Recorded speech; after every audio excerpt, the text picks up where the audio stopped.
आणि यानंतर एक खूप पॉझिटिव्ह बातमी आहे। लातूरमधल्या मुरुडमधल्या युवक काँग्रेसच्या एका कार्यकर्त्यानं व्हॉट्सअॅपचा ग्रुप स्थापन केला आणि नेहमीप्रमाणे खरं तर या ग्रुपवरती जोक शेअर होत होते, फोटो शेअर होत होते, मेसेजेस शेअर होत होते। परंतु दुष्काळामध्ये एक दुर्दैवी घटना घडली आणि या ग्रुपचा पूर्ण नूरच पालटला आणि त्यानंतर जे घडलं ते खरोखरच महाराष्ट्राला एक वेगळी दिशा दाखवणारं होतं।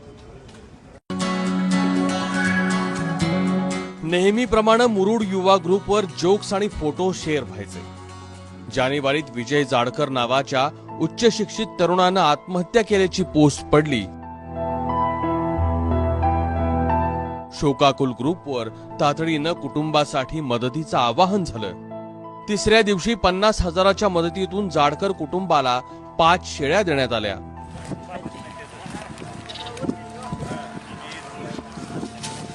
या घटनेनंतर ग्रुपवर पुन्हा चर्चेला वेग आला। शेतकऱ्यांसाठी शाश्वत मदत होऊ लागली। अल्पभूधारक शेतकऱ्यांना नांगरून मोगडून देण्याचं ठरलं।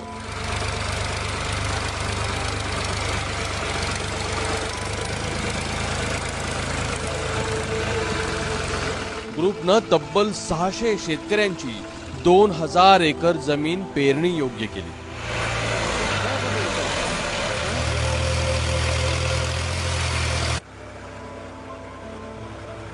शेत नांगरून दिल्यावर तब्बल 10 लाखांचं बियाणं वाटप झालं। 100 शेतकऱ्यांना सोयाबीनच्या 30 किलोच्या बॅगा वाटल्या। अट एकच, शेतकऱ्यांनी शेतात किमान 5 झाडं लावायची।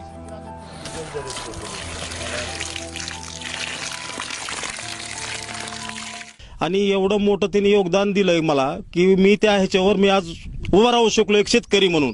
नाहीतर याच्या पलीकडे मला माझी शेती वाहित न करण्या वाचून पडीक ठेवावे लागले असते आणि त्याच्या पुढला पर्याय तर सांगायची आवश्यकताच नाही, कारण बऱ्याच लोकांनी मागून आत्महत्या केल्यात। ती एक माझी एक अशी तशी अवस्था झाली असती। पेरणीला अडचण आल्यामुळे बियाणं सुद्धा त्यांनीच दिलं आणि ते बियाणं देत असताना त्यांनी आमच्याकडून एक वचन घेतलं होतं की एक तुम्ही कुठल्याही पर्यावरणासाठी कुठलीही 5-6 झाडं तरी कमीत कमी लावावे। त्या हिशोबानं मी त्यांनी दिलेले झाडं जवळपास 32 झाडं लावलीत मी। 3 वर्षांनंतर भरभरून पाऊस पडल्यानं सोयाबीन तरारून आलं। उतारा चांगला पडला। शेतकऱ्यांनी ग्रुपकडून घेतलेलं बियाणं परत केलंय। बादशाह खान अब्दुल बशीतांनी ईदीची रक्कम दिली। याचाच अर्थ काम चांगलं असलं आणि प्रचारासाठी सोशल मीडियाचा वापर केला तर दाते अमेरिकेतूनही मदत करायला तयार आहेत। राहुल कुलकर्णी, एबीपी माझा, मुरुड।